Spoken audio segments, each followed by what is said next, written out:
Buenos días, bienvenidos y bienvenidas a nuestra primer conferencia organizada por el Instituto Nacional de las Personas Adultas Mayores a cargo del Departamento de Capacitación.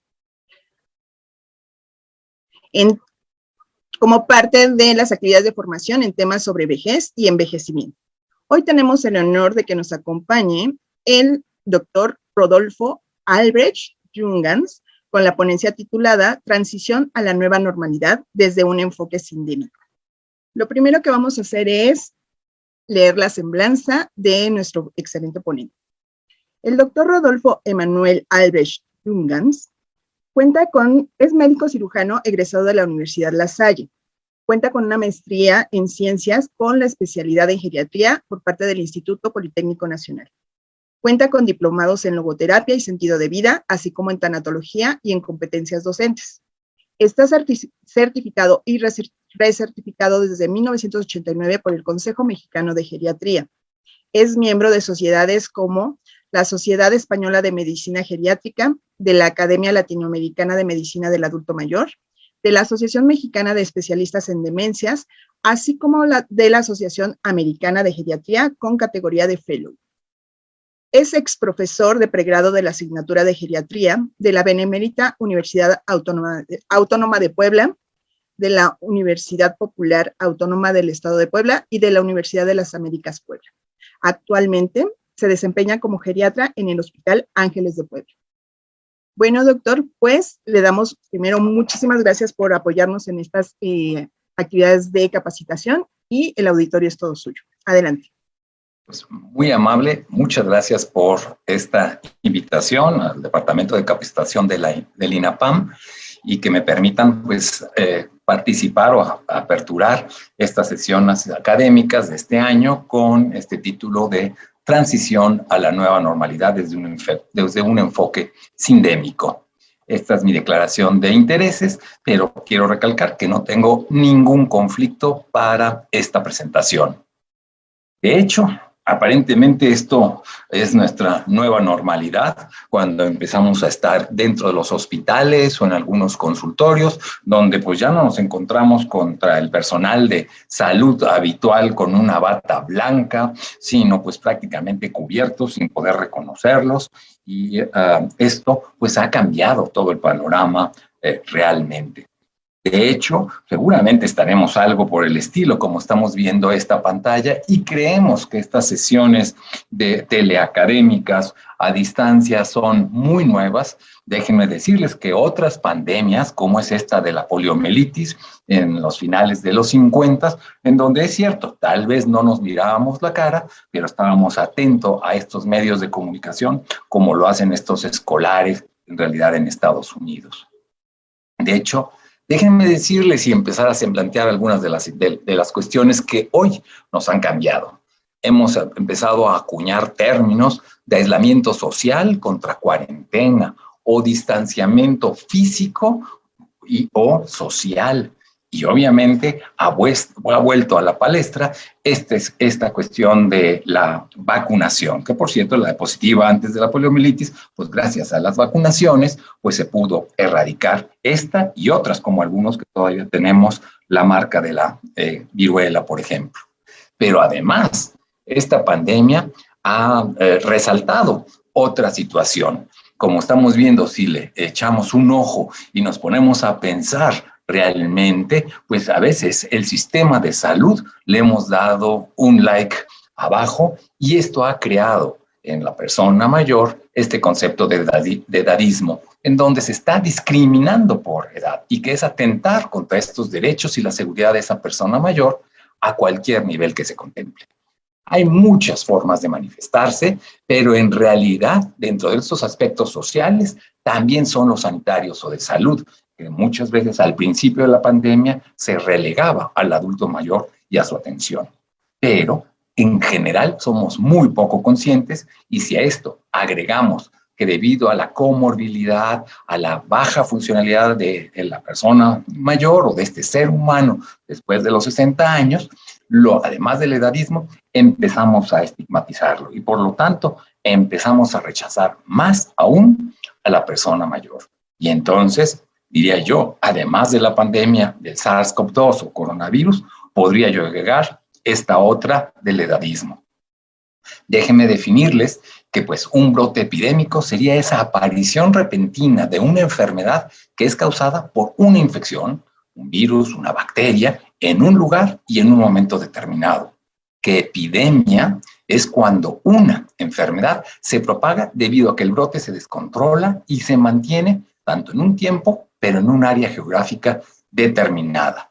Y la pandemia es cuando se afecta por lo menos 2 continentes y los casos de esa infección ya no son importados, sino son por transmisión comunitaria. Si accedemos el día de hoy a la información general y oficial del Gobierno de México, pues podemos ver cuáles son los casos positivos estimados, que estamos cerca de tener 5 millones, arriba de 300,000 defunciones estimadas, cuántos son los casos activos, cuántas son las defunciones, que ahorita vuelvo a retomar, que prácticamente estamos a la mitad entre casos de mujeres contra hombres, cuántos hay en este momento hospitalizados, 13%, contra ambulatorios manejados en casa, pero quiero empezar a enseñar esto, las comorbilidades que están afectando la manera de que nos dé este COVID-19. El 13,5% de estos pacientes tienen hipertensión, 11% en segundo lugar la obesidad, un 10% la diabetes y otro factor importante, el tabaquismo, que obviamente si queremos empezar a pensar en políticas preventivas y de control sería controlar estos factores de riesgo para el COVID-19. De hecho, si en esta misma página, al día de hoy, vemos a quién le está dando el COVID-19, vamos a ver que en realidad las mujeres un poco más oscuras en este histograma contra un poquito más claro los hombres, casi en todas las edades, vamos a ver que estamos en un 50 y 50% que nos den del total de casos, pero que a partir de los 30 años es cuando más casos hay y que esta curva se ha tendido con el tiempo. Al principio fue hacia el adulto mayor, pero debido a que ya están vacunados, a que sus mecanismos de defensa se mejoraron con estas inmunizaciones, pues ahora está dándole al grupo que está menos vacunado. Y que en realidad si vemos los casos hospitalizados contra los casos ambulatorios, vimos 15 contra el 80%, pues prácticamente sucede lo mismo, pero los hospitalizados a partir de los 50, 60 años empieza a aumentar y prácticamente podríamos decir que más del 50% de esos pacientes arriba de esta edad están hospitalizados. Y si nos vamos a las defunciones, en realidad por rango de edad y sexo, vamos a ver que prácticamente estamos un poquito más los hombres propensos a morirnos y prácticamente a partir de los 55, 60 años de edad es cuando más nos morimos, más defunciones, y que en realidad el porcentaje, por desgracia, de haber llegado al hospital en negro más oscuro contra el clarito ambulatorio, también lo mismo, a partir de los 55, 60 años de edad, es donde más nos morimos si llegamos al hospital.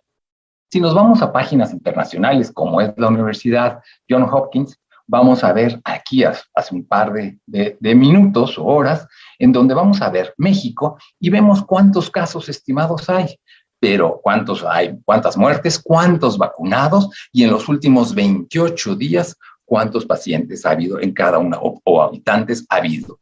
Pero en lo que les quiero recalcar son estas famosas curvas que hemos visto, en donde fue nuestra primera famosa oleada, la segunda oleada, la tercera, y que vamos en realidad al día de hoy en esta cuarta oleada y todavía no vemos ese descenso, por lo menos en casos activos. Si vemos las muertes, pues exactamente igual, con esas mismas oleadas hay una primera oleada de muerte, de segunda, tercera, y por desgracia está empezando a subir. Y aquí están las dosis de vacunación que estamos haciendo en nuestro país. Pero déjenme decirles cuál sería el impacto de este COVID en realidad sobre la salud como tal. Vemos esta primera oleada, ya no de casos, sino esta primera oleada de mortalidad y morbilidad inmediatas por el COVID, como estamos viendo. Una segunda oleada y ustedes lo vieron, muchos de los pacientes no COVID fueron demoradas por restricción de recursos, se habilitaron más camas COVID, no se atendían ese tipo de pacientes, mucha consulta externa hacia el adulto mayor estuvo cerrada. Una tercera oleada sería este impacto en la interrupción de la atención de esas enfermedades crónicas, que obviamente muchos pacientes tuvieron que comprar sus medicamentos porque pues obviamente no se les administraban en algunas instituciones. Y la cuarta oleada en realidad sería ese síndrome de estrés postraumático del cuidador, de esas enfermedades mentales que están aumentando, el impacto de la crisis económica y estas desigualdades sobre la salud que las vamos a retomar un poco más adelante.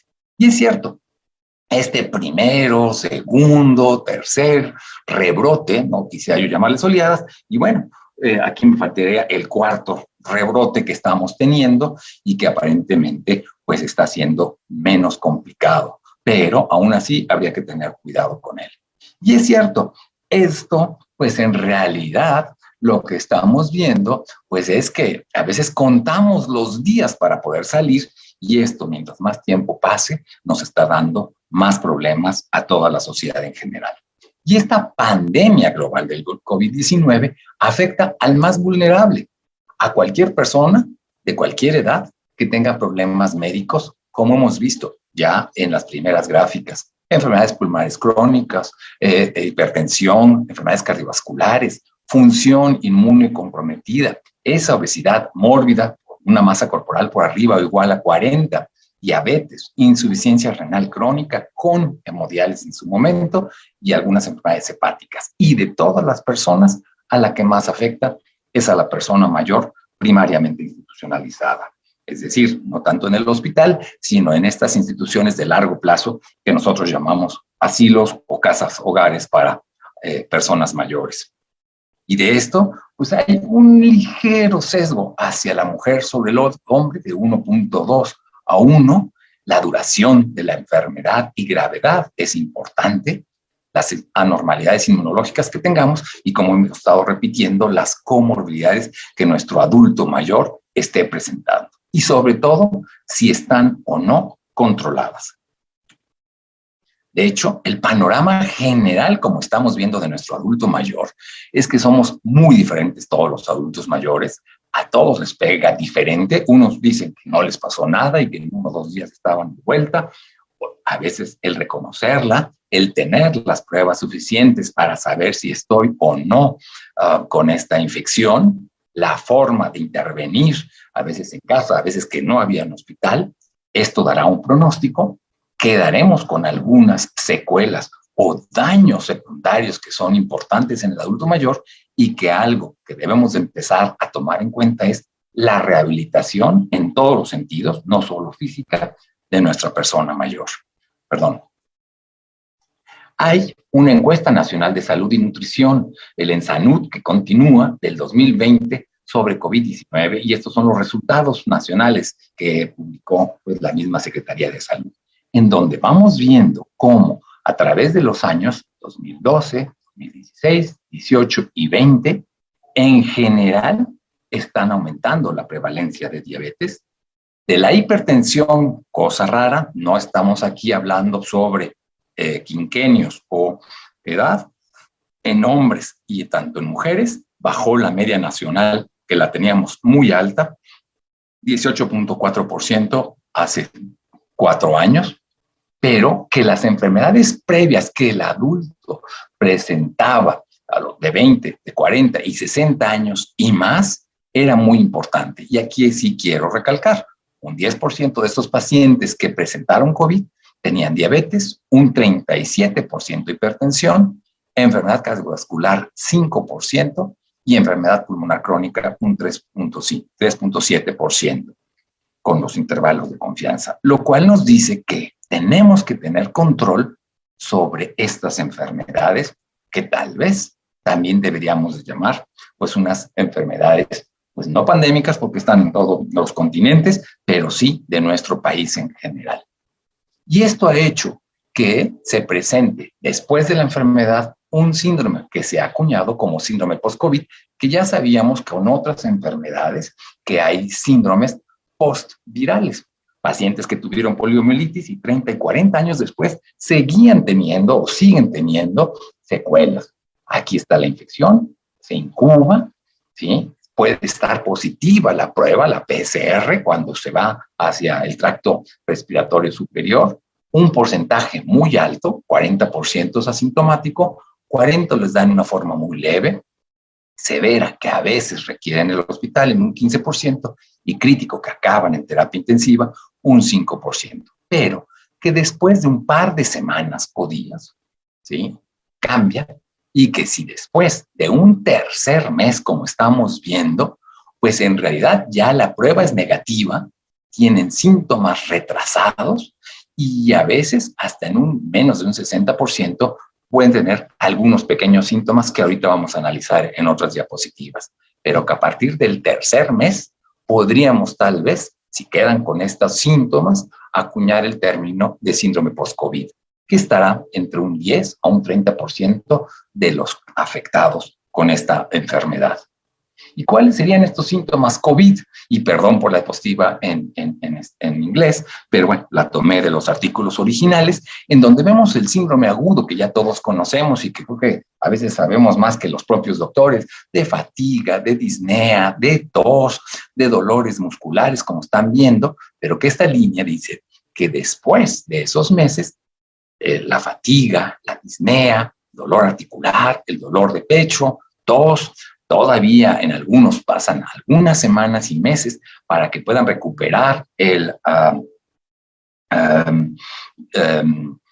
olfato o la rinitis o ojos rojos o el reconocer los sabores. Esto sería el síndrome post-COVID. Y de hecho, al egreso, la prevalencia, tanto en pacientes de terapia intensiva que tienen más complicaciones contra aquellos que estuvieron hospitalizados, pues la fatiga y la falta de aire, la disnea, pero también síntomas de estrés postraumático o de ansiedad o depresión o de concentración son muy importantes. Es más, hablar de concentración, se ha visto que pacientes que tenían problemas de memoria con esta enfermedad han acelerado sus problemas de memoria, por desgracia. Y esto pues está en una edad promedio de más de 70 años, es decir, de los adultos mayores. Vamos viendo que este síndrome post-COVID realmente ataca todos los aparatos y sistemas de nuestro organismo, y seguramente algunos que ya lo han padecido lo podrán ver, que pues obviamente tenemos problemas psiquiátricos, psicológicos, neurológicos, cardiovasculares. Hay pacientes que de repente empiezan a hacer otra vez un acondicionamiento físico y tienen un problema agudo cardiovascular por no haberse terminado de estudiar. Lo que decíamos, esos dolores crónicos gastrointestinales, que a veces ya hemos sabido que la diarrea podría ser el único síntoma de nuestro paciente y no la famosa tos o problemas respiratorios, ¿sí? Problemas dermatológicos en algunos pocos casos. Hemos tenido pacientes con problemas graves neurológicos y musculoesqueléticos como tales. Y si a esto, como estábamos viendo del edadismo, también le agregaría esta pandemia de la soledad, sobre todo en el adulto mayor, que nadie en la vejez debiera de estar solo, pero por desgracia es inevitable hoy en día. Y como decía uno de los médicos en Estados Unidos de la cúpula que atendía a los presidentes, es que durante todos sus años de carrera, la enfermedad más complicada no eran los problemas cardiovasculares o la diabetes, sino la misma soledad. ¿Por qué? Porque la soledad, como están viendo aquí, nos va a condicionar otros problemas más importantes, como es el estrés o la tensión, la depresión, la calidad de vida que va a disminuir, un sueño insuficiente, disminuye la concentración, nuestra funcionalidad está deteriorada, las enfermedades cardiovasculares son más propensas, aumenta la hospitalización y aumenta la mortalidad. Y si a esto agrego que a este paciente, a esta persona, le da COVID, pues obviamente el resultado final va a ser más complicado. Sabemos y estamos ya hartos de estar haciéndonos pruebas, algunos de nosotros, en realidad, pues para tratar de estar seguros que no vamos a contagiar, por ejemplo, como personal de salud, a nuestros propios pacientes. El realizar estas pruebas parece ya algo cotidiano en realidad, pero en realidad, esta sería nuestra nueva normalidad, como estamos caminar por la calle, como lo estamos viendo en realidad, así. ¿Y hasta cuándo? Y nada más miramos el paso de los días y del reloj, y en realidad, pues esto va a depender de muchas variables. Uno, de que tengamos un tratamiento pues realmente preventivo o curativo como tal, real, accesible y accesible en todos los medios, a nivel público, a nivel privado, en todas las instituciones, en realidad, y en todos los rincones de nuestro país, y que obviamente estas vacunas, que analizaré un poquito más adelante, pues obviamente ver qué tiempo de efecto están teniendo. Eso ya lo sabíamos, los hemos estado vacunando año con la influenza, por ejemplo, porque van cambiando obviamente las cepas, las variantes, y obviamente pues no nos da un refuerzo eterno como quisiéramos en realidad, ¿sí? Obviamente también hemos visto que tienen reacciones secundarias a estas vacunas, obvio, muchísimo, pero déjenme recalcarles, muchísimo menor que tener la enfermedad o acabar en terapia intensiva. ¿Cuáles son estas medidas preventivas como tal? Pues el distanciamiento, el lavado de manos, el uso de cubrebocas o máscara, esta superficie de las limpiezas de las superficies, y como nos dice tanto la Organización Panamericana de la Salud, pero en realidad bajo el resguardo de la Organización Mundial de la Salud, que estas mismas medidas de prevención contra el COVID, que ya conocemos, son efectivas para cualquier variante de este virus, las que estoy mencionando, y obviamente, pues evitar espacios cerrados y vacunarnos cuando sea nuestro turno como tal, ¿sí?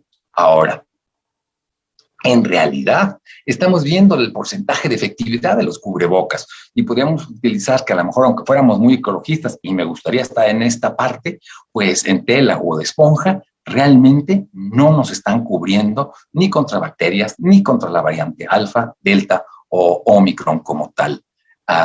Vamos viendo cómo estos tricapas, por ejemplo, pues van aumentando, pero que en realidad tanto el KF94, el KN95 o mucho más costoso el N95, pero digamos que es el que están recomendando a nivel mundial, contra Omicron, pues un 95%, contra Delta 96% de efectividad, si lo usáramos y sobre todo si lo usáramos ambas partes, no solamente una persona, sino el que está enfrente de nosotros, y contra bacterias, pues un 100%. Así es que esto sigue siendo efectivo.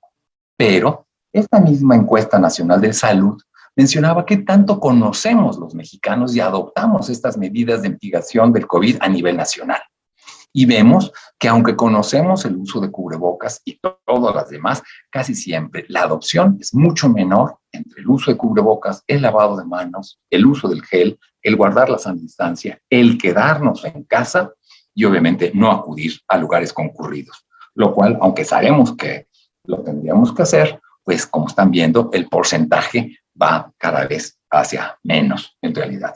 Sabemos, y no me quiero detener, que hay guías clínicas actuales en donde hay unas clínicas de manejo para el COVID dadas a nivel internacional prácticamente como respuesta desde principios de la pandemia, y que era pues hacer un escrutinio rápido, estar muy alerta de estas presentaciones atípicas, revisar los medicamentos actuales y ver si había terapias modificadoras de enfermedades, qué pacientes tenían comorbilidades y manejarlas, si había esta disfunción de los sentidos, lo cual pues decía que estaba afectando a nuestro sistema nervioso central, y si por desgracia posterior a este COVID quedaban aumentada o no la declinación funcional de las actividades de la vida diaria, y si tenían o no alguna infección intercurrente y que cómo tratarlas. De hecho, hace un par de días salió también por la Organización Mundial de la Salud la terapéutica para el COVID-19 con algunos de los nuevos medicamentos que seguramente algunos de ustedes ya están oyendo y que pues serían parte de estas guías clínicas actuales, y cuáles medicamentos sirven y cuáles no como tanto. También México, el gobierno, hizo un consenso interinstitucional y hace un par de meses publicó esta guía clínica para el tratamiento del COVID, en donde vemos el tipo de preguntas, cuáles son los medicamentos, por ejemplo, que están funcionando o que no están funcionando y que no, en realidad, están a favor del uso de los mismos, como estábamos viendo. Existe también un posicionamiento, por ejemplo, entre los geriatras en esta era del COVID, y podríamos decir que este posicionamiento es que evitar que cualquiera, por su edad, sea excluido de cuidados actualmente, que se evalúe la comorbilidad y que se consideren para el impacto de esas determinantes sociales en la salud, que se estimule a aquellos que hagan las políticas, que se centren en los resultados a corto y no de largo plazo, es decir, que atiendan también al adulto mayor, que no se estén haciendo políticas de años salvados y de esperanza de vida a largo plazo, porque entonces excluirían al adulto mayor, que se formen comités para utilizar correctamente esos recursos existentes, que a veces son pocos, por desgracia, y que se usen de forma transparente, pero uniformemente. Y entonces facilitar planes de cuidados de largo plazo adecuadamente. Y se nos olvida a aquellas personas que en nuestro México, aunque no tenemos muchas camas de asilo, pero en realidad estas fotografías que fueron impactantes en su momento, cómo era la comunicación de aquellos que no podían salir de sus instituciones por temor a contagiarse de COVID o obviamente por estar contagiados. Y entonces, bueno, pues aunque nos rasquemos la cabeza de cómo darles estas medidas, fueron de los más afectados. ¿Por qué? Porque hasta se les restringe las visitas familiares para que obviamente estas familiares, pues en realidad no les fueran a pasar, como lo hubo en todo el mundo, pues estos casos activos de COVID dentro de las instituciones, que muchas veces, por desgracia, el personal de salud que trabajaba ahí, o de mantenimiento, o de cocina, pues llegó a transmitir al resto de esa población de los casos de COVID. Hablar siempre proactivamente o positivamente, que aunque no entienda el paciente con demencia, puede reconocer la voz de algún familiar y entonces tenerles grabadas alguna conversación para poderlos tranquilizar, el por qué no pueden salir y tienen que estar hasta dentro de las instituciones con un cubrebocas, crearles a lo mejor un libro de vida para bajar la ansiedad y la angustia que está aumentando y que se evalúe los pros y los contras de una visita de urgencia en caso necesario, como puede pasar en estas instituciones. De hecho, los médicos y todo el personal de salud, las enfermeras y todos los que estaban trabajando en las unidades de terapia intensiva o en las áreas de COVID, pues tenían que estar con un equipo de protección, pero por lo menos que sigamos rotulando en realidad nuestro nombre, que se ponga en dónde estamos o que estamos para atenderles o dibujarles, aunque sea una cara feliz, para que esto cambie esta interacción y que, bueno, claro, quisiéramos usar cubrebocas transparentes de alta efectividad, que son muy costosos, para que obviamente muchos de los pacientes puedan reconocer la forma de hablar, porque pues, muchos al bajar su audición leían los labios como tal. Y que es muy importante hasta nuestro tono de voz y nuestro lenguaje corporal para poder atenderlos. De hecho, es una foto de un asilo del norte en donde, pues, a pesar de estar con algunas medidas, tuvieron un brote y entonces esto impacta cambios en nuestro propio equipo. Muchas veces se quedaban más tiempo, no podían salir, no podían hacer escalas técnicas, como yo digo, comer durante sus horas, porque obviamente es costoso el volver a recambiar estos equipos y teníamos que ajustarnos a esos protocolos todavía. Y que en realidad, pues el estar comprometidos entre todo el equipo, como darnos apoyo emocional unos a otros, fue muy importante y seguirá siendo hasta el final de esta pandemia. Pero quisiera yo empezar con esta segunda parte, en donde, ¿qué es sindemia? Que es parte del título que estamos viendo, que es esa agrupación de dos o más enfermedades dentro de una población resultante de desigualdades, por desgracia, biológicas, sociales, ambientales o económicas, que afectan de forma sinérgica, que se suman a este problema de salud de esa misma población. Y que entonces pudiéramos tener varias epidemias o causas que concurran o que interactúen entre sí, potencializando los efectos adversos. Merrill Singer, en los principios de los 90, hace ya más de 30 años, vio que había esta inequidad de la salud, de la pobreza, de aumento de tensión o de violencia estructural, y que esto, en realidad, si no se atacaba de un enfoque poblacional y no individual, no iba a dar resultados. Y de hecho, décadas después, seguimos no pudiendo resolver muchos de estos problemas como estamos viendo. Por lo tanto, la pregunta obligada es, ¿la pandemia del COVID-19 una sindemia? Pues el SARS-CoV-2 definitivamente es una pandemia que está agravada por estos factores de riesgo biológicos, como ya se los he estado presentando en los datos oficiales. Afecta a los más vulnerables, ya lo vimos, a los que tienen un sistema de salud deficiente, en donde hay desigualdades sociales y económicas y que tengan estas personas mayores factores globales. Por lo tanto, la respuesta es, pues sí, un contundente sí, en realidad, y que necesitamos hacer una acción y atención integrada comunitaria, directa hacia toda la sociedad y no solo hacia un solo sector de la población o demasiado enfocado a una sola persona. El Centro de Prevención y de Control de Enfermedades de los Estados Unidos, el CDC, explica así este enfoque sindémico. El enfoque tradicional de salud pública empieza por definir una enfermedad en cuestión. Un enfoque sindémico primero define a la población, identifica las condiciones que generan y mantienen esa salud en esa población, aunque sea desigual esa salud, y por qué esas condiciones son diferentes entre esas poblaciones y cómo hacer para abordarlas de forma adecuada.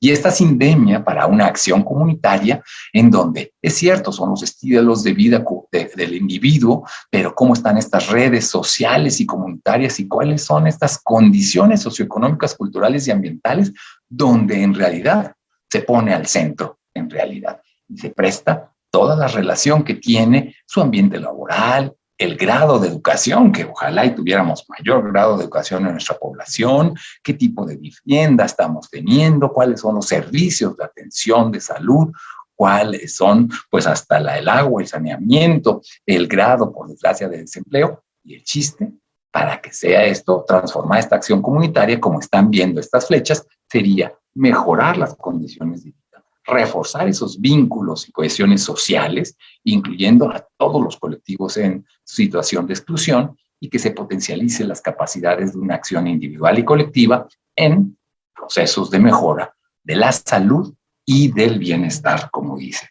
De hecho, el riesgo de un desastre en esta sociedad con el RD, pues va a depender mucho del grado de exposición que tengamos, por ejemplo, ante este virus como tal, en realidad, también la vulnerabilidad de la población y en realidad las amenazas que tengamos socionaturales, de la combinación de amenazas naturales y tecnológicas y las biológicas que estén haciendo. Y esto pues puede hacer que tengamos un factor de riesgo y que entonces la población con mayor exposición, ya sea por marginación, por pobreza, por desigualdad, por exclusión, por la ineficiente servicios de salud y la fragilidad institucional, harán que podamos tener un mayor desastre. Y aquí obviamente estarían las personas mayores en este artículo de Iracema Alcántara de hace unos meses, en realidad, donde hace una anatomía de ese pan desastre sindémico, que si no logramos mejorar, como estamos viendo, estos inductores de vulnerabilidad que hemos estado mencionando, la educación, pero desde factores como violencia familiar o calidad de vida o los niveles de bienestar o los ingresos insuficientes, no lograremos mejorar los servicios de salud y obviamente pues hacer cambios en la seguridad social como tal o en la cobertura universal de la salud. Sé que esta es una diapositiva cargada y bueno, pues la tendrán seguramente en Facebook para poder verla posteriormente y analizarla, o como están viendo aquí, el artículo para adentrarse un poquito más.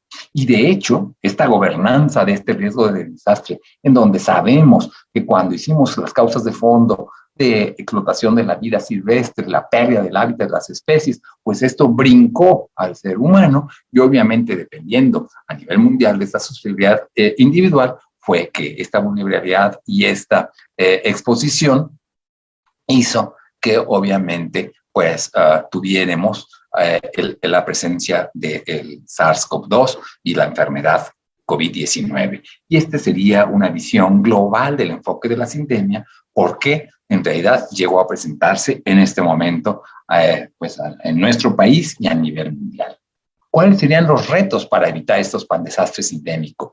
En realidad, el generar conocimiento, lo que estamos haciendo el día de hoy, prevenir riesgos futuros, reducir los riesgos existentes y prepararnos para una buena respuesta, y que en realidad se hagan programas de rehabilitación, de recuperación y reconstrucción, y yo agregaría programas de evaluación, de retroalimentación, reestructura y implementación de un plan de acción, que este sería continuo, modificable, para que entonces sí podamos salir de este pan desastre sindémico. ¿Cuáles serían los consejos para adaptarnos a esta nueva época? Identifiquemos nuestras conexiones vitales, con quienes podemos contar en un caso de urgencia, y ponerlos en una lista, tener los teléfonos en caso de necesitarlos. Tener la información a la mano sin caer en la infodemia también, de que ahora pues, nos hemos vuelto todos unos expertos en el manejo del COVID, en el manejo o no de las vacunas, etcétera. Tener un equipo adecuado de comunicación, que a muchos a lo mejor nos agarró desprevenidos y ya no teníamos un buen teléfono o no teníamos acceso a los medios de comunicación adecuados, y que aunque los tengamos, como estoy presentando en esta diapositiva, pues el adulto mayor muchas veces no tenía esa educación y era analfabeto en la cuestión tecnológica. Que cuando salgamos de casa o que teníamos que salir de casa, pues fuéramos preparados, hasta como esta señora que además de cuidar a su pareja y que él tuviera pues el uso del bastón para que caminara y no se tropezara, pues llevaba hasta el banco por si tenía que hacer alguna fila como tal en realidad. Pero que entonces salgamos a lo estrictamente necesario. Mientras podamos, mantenernos físicamente activos dentro de lo posible, y aquí quiero recalcar un par de minutos en realidad.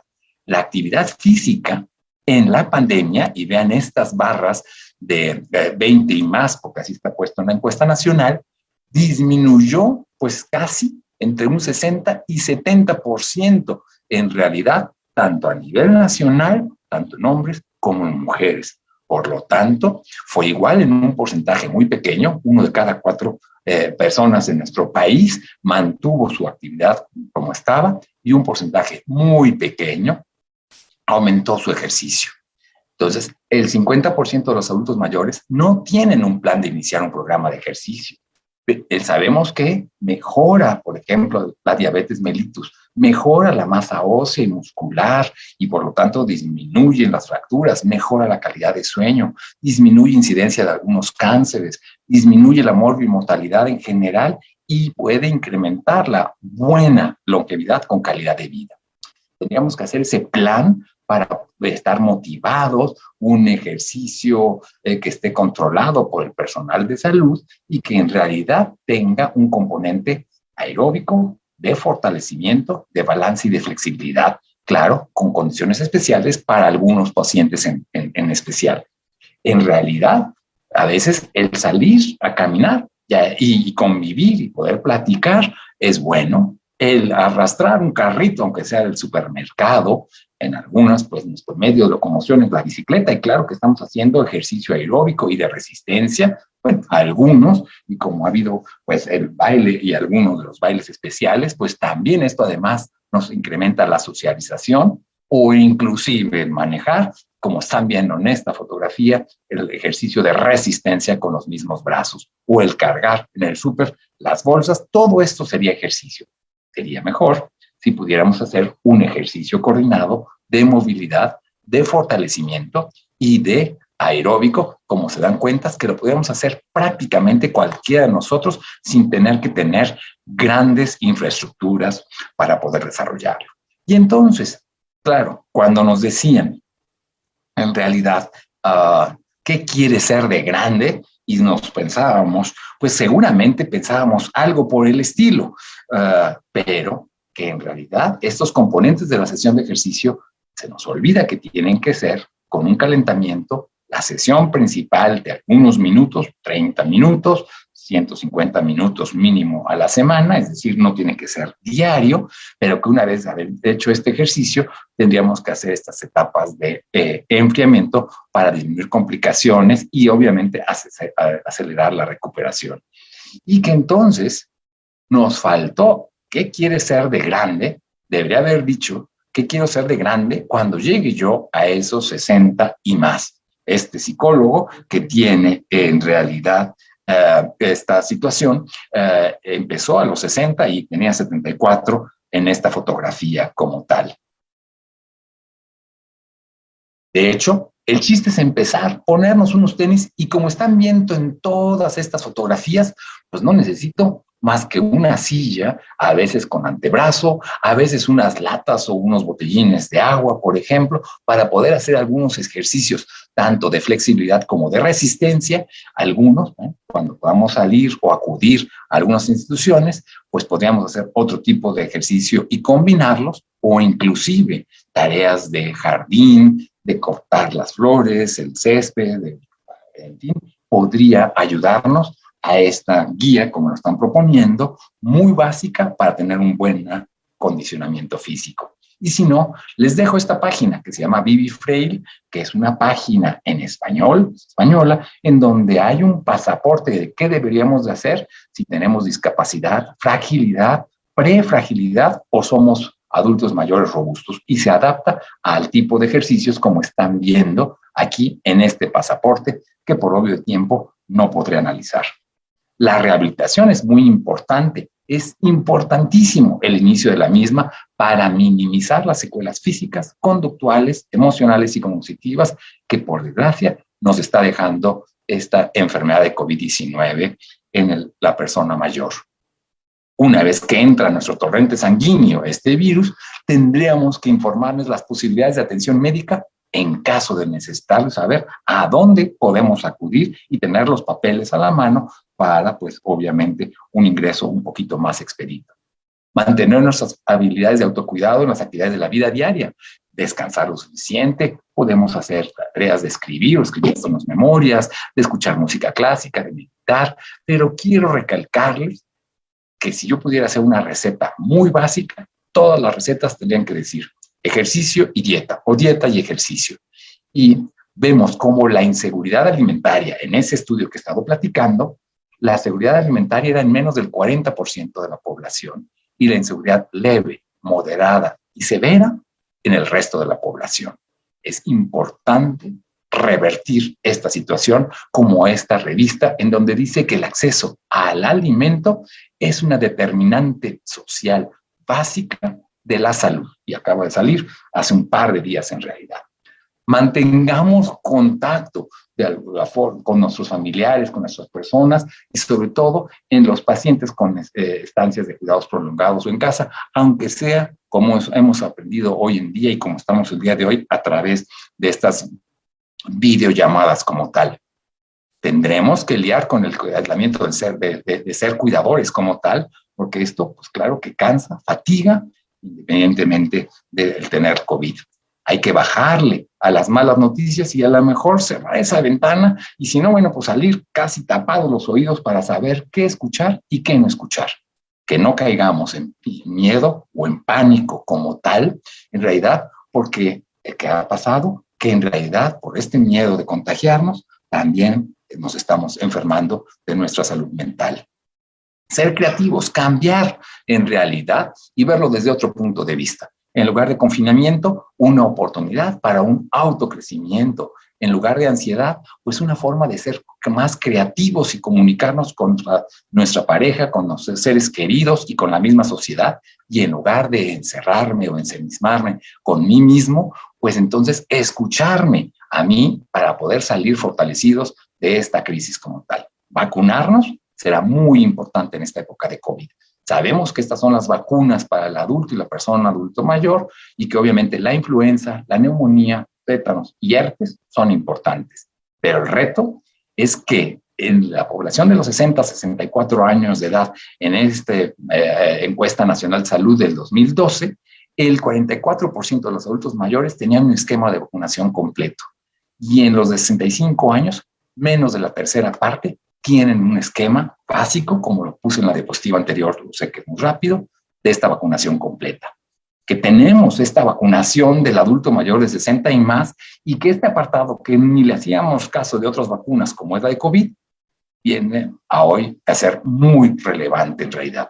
¿Por qué? Porque sabemos que hay una inflamación por edad que nos está haciendo esta síndrome de inflamación que, si lo agrego al COVID, nos hace que tengamos más muerte, en realidad por tener un alto riesgo de comorbilidades, y que entonces, desde el punto de vista médico, pues hay un aumento de las citoquinas, de las proinflamatorias, y que esto, si tenemos enfermedades como las he estado mencionando, el resultado final de esta enfermedad en un adulto mayor va a ser mucho más grave.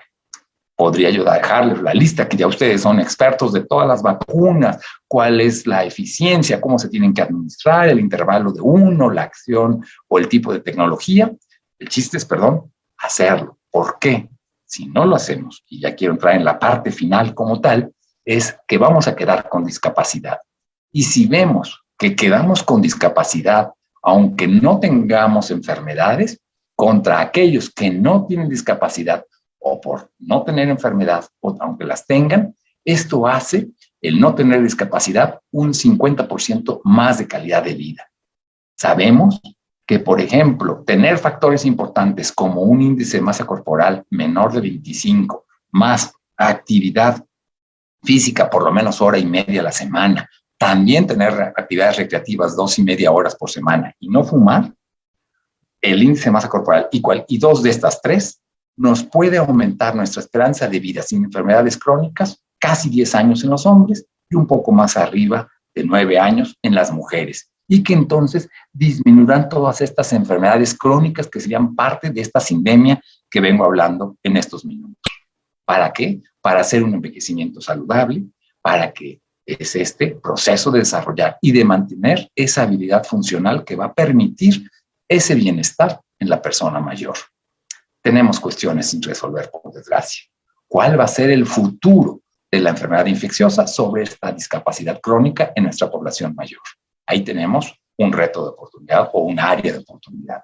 ¿Cuál es la relación de esta enfermedad infecciosa en las enfermedades tempranas y medianas que está presentándose actualmente, y qué va a ser de ellos en un futuro cercano con la discapacidad o mortalidad tardía en realidad? ¿Y cuál será el potencial de reducción de la fragilidad de la discapacidad que vengo mencionando y mortalidad en esas personas mayores a través de estas campañas de vacunación de enfermedades prevenibles durante el curso de vida? Que ya lo estamos empezando a ver, están vacunadas y les da menos fuerte esta enfermedad. Y esto ha hecho que además el virus ya no encuentre aún las nuevas variantes, pues esta situación, y se ha ido debilitando poco a poco. Para terminar ya, ¿cuáles serían nuestros mensajes finales? Las personas mayores están en un mayor riesgo de tener resultados negativos ante el COVID-19. La comorbilidad y las condiciones crónicas, así como la fragilidad, pueden explicar el punto anterior.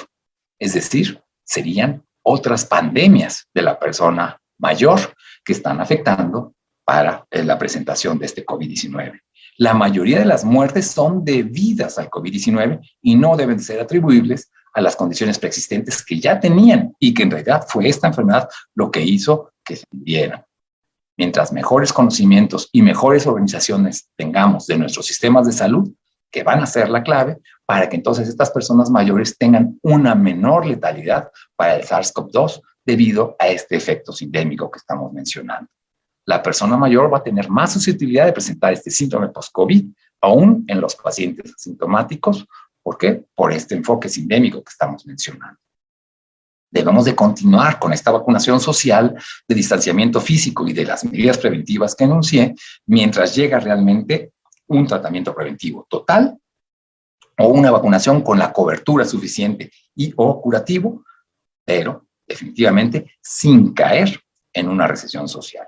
Y obviamente tenemos que resolver esos rezagos de salud, sociales, psicológicos, económicos de nuestra población. Y solo así podremos entonces darle un tache a esta sindemia. Yo les diría que el objetivo final sería que cuidemos de cada persona mayor en el lugar adecuado, en el momento y entorno idóneo por el cuidador o personal de salud correcto.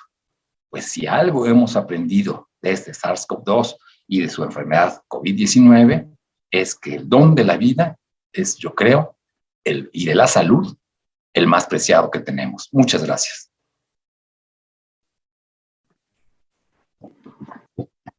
Muy a tiempo, doctor. Muchas gracias.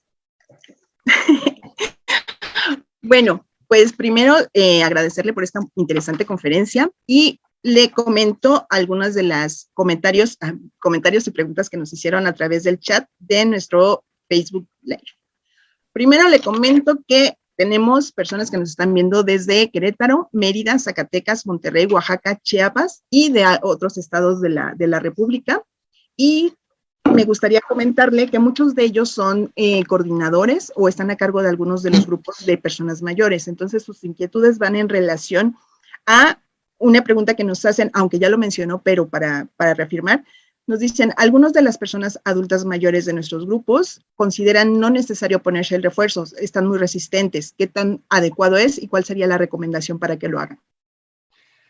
A veces, para poder hablar en segundos, si estamos con el esquema completo de 2 vacunas, protegernos contra esta variante a lo mejor nos protege como un 60%. Es decir, casi es un volado el que nos dé o no nos dé. Si nos ponemos un refuerzo, esto nos va a aumentar a un 80-85% las probabilidades de no contraerlo.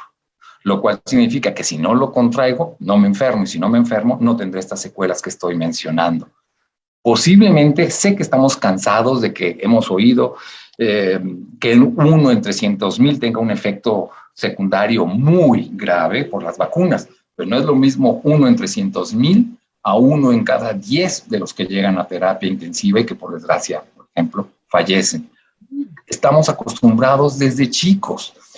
Lo mencioné ahí, el que nos teníamos que estar vacunando y un esquema que en el adulto mayor, de hecho, es tan poquito el que se nos está ofreciendo que se nos olvida, ya no queremos. Pero yo creo que la vacunación es la única forma de estar reforzando nuestro sistema inmune y dirigirlo contra, pues, las enfermedades infectocontagiosas. De hecho, esa fue las vacunas y el uso de antibióticos, la forma de cambiar la transmisión que teníamos epidemiológica en nuestro país de enfermedades infectocontagiosas a las crónicas. De hecho, ya no pensábamos en viruela, en poliomielitis, en tuberculosis, aunque, bueno, por sectores, algunos casos especiales. Insisto, hay que vacunarnos para que no nos dé esta enfermedad y no tengamos secuelas. Ok, en relación a esta, primero le agradecen por la información y sobre todo la manera tan entendible que lo compartió, y nos mencionan cuál sería la duración promedio de las vacunas y qué pasará cuando la efectividad se termine. Empiezo por la segunda parte. Cuando la efectividad se termine, lo que nos está diciendo la Organización Mundial de la Salud es tendremos que hacer un refuerzo de las vacunas. Hay gente que me dice, entonces, cada 6 meses tendremos que estarnos poniendo un refuerzo. Posiblemente esa sea la solución mientras esta pandemia del SARS-CoV-2 baja.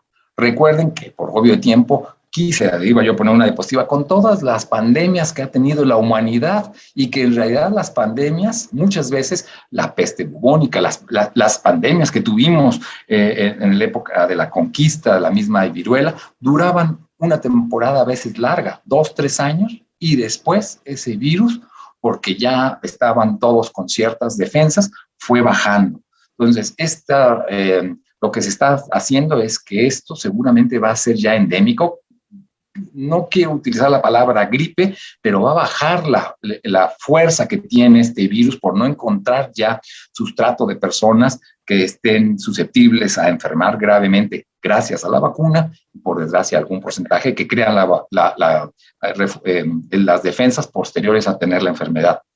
Déjenme decirles que se ha visto que el tener la enfermedad no me protege de por vida y mis defensas son mucho menores que al haber puesto la vacuna. Lo que se está midiendo son anticuerpos contra estas vacunas y a nivel mundial se ve los diferentes tipos de vacuna, qué tiempo tiene uno un buen nivel.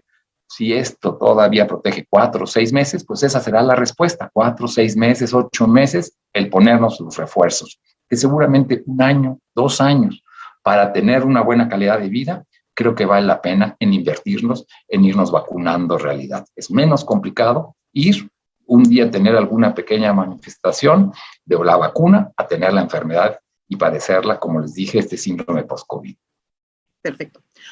Doctor, precisamente retomando esto, la Salubridad anunció en las últimas conferencias, hacen como el encabezado de que podría terminar la pandemia y pasar a endemia. ¿Eso qué nos diría? O en cuestiones prácticas, ¿qué es? Que gracias a que la población, y sobre todo la población mayor, los más susceptibles, ya se han vacunado y ya tienen defensas, el virus no va a encontrar ya tantas personas a que infectar, y en lugar de ser una pandemia que va a estar en todo el mundo, va a estar en zonas muy localizadas del mundo que ya no podría considerarse como un fenómeno tan grave como se está presentando. ¿Qué está pasando? Que si de seguir esta corriente con estas variantes que cada vez son menos fuertes, pero que tengo casos en donde dio esta variante y por desgracia acabaron en el hospital o por desgracia con defunción, por eso tenemos que seguirnos cuidando,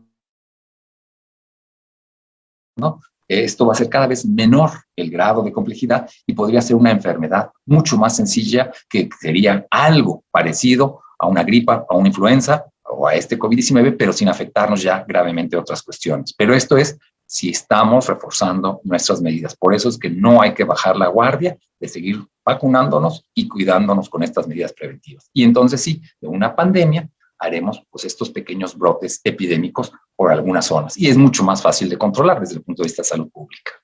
Perfecto. En una de sus diapositivas, doctor, mencionó la cuarta oleada y hacía mucha referencia a la cuestión emocional.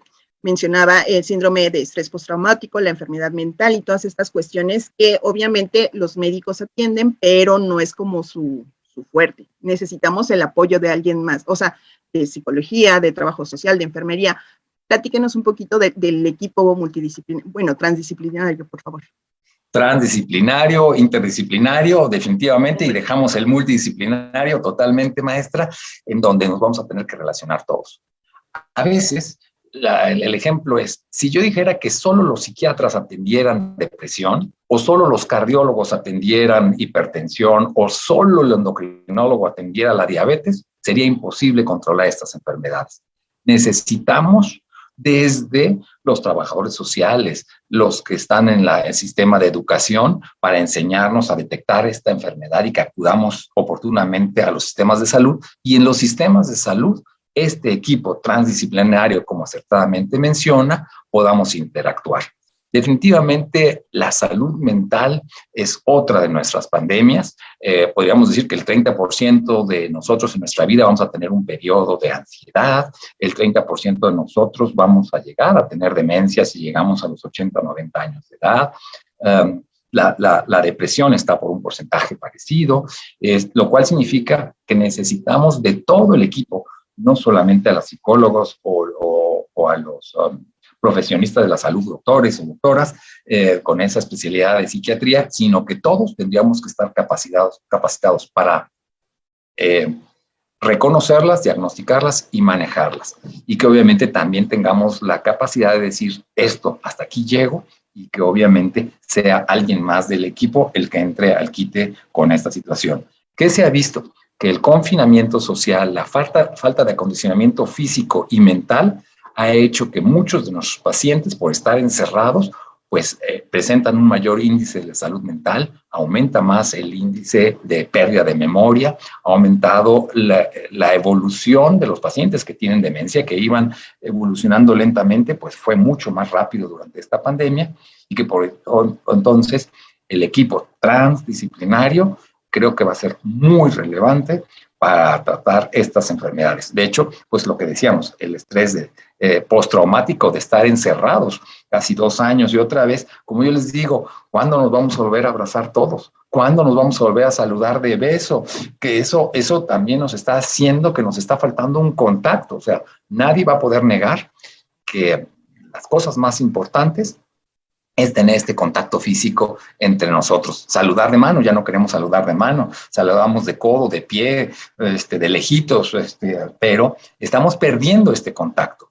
Y eso también va a ser una tarea de salud mental, el volver a integrarnos como sociedad con esta integración de ese contacto físico, que es muy importante. Yo les preguntaría a toda la audiencia, ¿quién no desea un beso de saludo o poder saludar sin ningún problema de contagiar a nuestros padres o a nuestros hermanos o a nuestros amigos por el solo hecho de abrazarlos? Yo creo que no hay una sola persona que no quiera un abrazo de ese estilo, ¿no? Ok. Y doctor, desafortunadamente el tiempo se nos termina, pero me gustaría terminar con la última pregunta. Nos estamos encontrando con una situación en donde el mismo personal todos estamos envejeciendo, pero ya nos encontramos en una edad pues madurita, y entonces tenemos esa complicación, la complicación de que muchos estamos o estuvimos enfermos de COVID, muchos estamos en este proceso ya de envejecimiento con una serie de enfermedades a lo largo de nuestra vida. ¿Cómo se conjuga nuestra propia atención con la atención hacia la persona mayor para salir, digamos, equilibrados en este proceso? Por eso bajé mi cabecita para que vieran también mis canas, obviamente, y no por otra situación, y obviamente también de afirmación de lo que está diciendo. Yo creo que tenemos que aprender a controlar nuestra comorbilidad o tratar de prevenirla. Si tenemos una enfermedad, tenemos que controlarla. Lo mencioné en una diapositiva, dieta y ejercicio. Eso ayudaría a que cambiáramos fácil el 50% de nuestros malos hábitos que estamos teniendo en realidad. Segundo, que nos demos tiempo a nosotros mismos. Muchos, los profesionistas de la salud, sacrificaron todo por atender, obviamente, a las personas. Y esto hizo que eso también, obviamente, hubiera un alto número de contagios, de defunciones, por desgracia, y de secuelas. Entonces, se tendría que crear una campaña de concientización para los profesionales de la salud, para ellos mismos y la sociedad, pues que no somos superhéroes. En realidad somos seres humanos como cualquier otro y merecemos también tener buena salud y tener asistencia en todos los sistemas de salud. ¿Qué tenemos que hacer? Pues dormir nuestras horas, comer nuestras horas, hacer ejercicio, tener esa salud mental que usted está mencionando y que en caso de estar enfermos, pues definitivamente acudamos a los sistemas para ser tratados adecuada y oportunamente. Entiendo que las incapacidades ahora se han ido reduciendo y como falta personal, pues, y no solamente en la salud, en muchas otras cosas, pues queremos que rápido se vuelvan a posicionar en sus trabajos. Pero si estamos en fase de contagio, definitivamente tendríamos que quedarnos el tiempo suficiente. ¿Cuánto? Los que sean. Algunos me quieren decir si son 5 días, son 7 días, antes eran 10, 14 con las enfermedades más graves, pero creo que el personal de salud tendríamos que estar acostumbrados a que, gracias a Dios, vamos a envejecer. La otra es no llegar a viejos y habernos quedado en el camino, y que si hacemos estas medidas, aún teniendo estas enfermedades controladas, vamos a poder seguir trabajando adecuadamente. Pero hay que empezar ahí sí, por uno mismo, definitivamente darse esa posición. No hay de otra. Y obviamente, bueno, decirles, porque sé que nos estamos comiendo el tiempo, que bueno, obviamente veré la página de Facebook por si hay alguna otra pregunta o comentario, que con todo gusto lo hago. Recalcarles que mi correo, que lo presenté en la primera diapositiva, si regresan, obviamente, la plática que seguramente quedará grabada en mi apellido, Albrecht, ALB_RSHT, @hotmail.com, me pueden mandar un mensaje y también con mucho gusto en lo individual podré responderles si así lo desea alguien de la audiencia. Con mucho gusto, maestra. Bueno, doctor, pues ya hizo mi anuncio final, entonces lo aprovecharé para hacer la última pregunta. Mire, una parte sumamente esencial de INAPAM es el brindar atención a través de los grupos comunitarios. Ahorita estamos como en esta situación entre mucha gente quiere regresar a los grupos, mucha gente está como resistente a regresar a las actividades comunitarias. Entonces, nada más su última recomendación, ¿cuáles serían? Digo, ya dio en general como ciertas medidas, pero es cómo ellos pueden evaluar su situación personal de decir si me animo o no me animo, si puedo, no puedo, me quedo, me espero más tiempo. Va a ser complicada la respuesta. ¿Qué sentido? Si cuando vimos la primer brote, segundo y tercer brote, con 20,000 casos, estábamos casi en semáforo rojo y no queríamos salir de casa, y ahorita que estamos en un brote muy alto, creo que tampoco es lo adecuado salir ya a hacer todas las actividades grupales, porque el riesgo de contagio de esta variante es mucho más alto, 1 contra 10 o 20, que el que lo padezca pueda contagiar a 10 o 20 personas. Yo creo que tendríamos que estar atentos a la curva real, a nivel mundial y de nuestro México, que en cuando esa curva empiece ya a estar bajando y prácticamente a niveles de la endemia, que ya son casos pequeños, será el momento de volver a participar.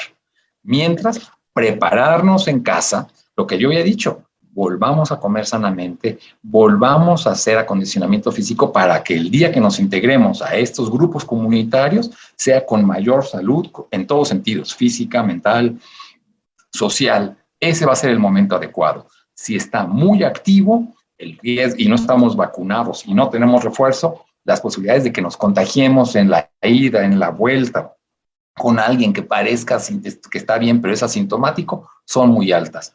Nos falta poco. Posiblemente, por ahí los epidemiólogos, los salubristas están mencionando a nivel mundial que si baja esta última ola y ya estamos vacunados, casi la mayoría, o por lo menos las personas que tenemos más efecto, más probabilidades de tener esta enfermedad, posiblemente estemos ante el final de esta pandemia del COVID. Entonces, yo diría, esperamos un poquito más para hacerlo. Todos queremos lo que le dije, socializar otra vez, vernos las caras. Digo, da gusto verlos a todos. No sé quién está detrás de esta pantalla, en realidad, más que la maestra y yo, pero claro que me gustaría tenerlos a todos, verles la cara, verles los ojos, ver la reacción. Claro que ya lo decíamos todos en su momento. Ok, bueno doctor, pues con esto terminamos. Le agradezco infinitamente su apoyo y sobre todo su disponibilidad para aportarnos y para enriquecernos con esta información. Y bueno, ya nada más me queda por agradecer a nuestro público que nos acompañó el día de hoy. Les pedimos a todos y todas estar atentos a nuestras redes sociales del INAPAM, donde esta conferencia va a quedar grabada, la van a poder revisar con calma y sobre todo el doctor ya se ofreció a revisar los comentarios. Muchas gracias. Y estaremos publicando además las diversas actividades que ya se van a iniciar, todas estas, precisamente retomando esto, vía distancia, y todas las actividades de capacitación que vamos a tener. Les informo que en el mes de febrero vamos a tener el curso de salud mental, precisamente para retomar lo que mencionamos, y nuestra próxima conferencia será el lunes 21 de febrero, en nuestra segunda transmisión, con el tema diversidad sexual en la vejez. Entonces, no me queda más que agradecer al doctor y a las personas que nos acompañaron. Que tengan un excelente día. Muchas gracias y hasta luego. Hasta luego.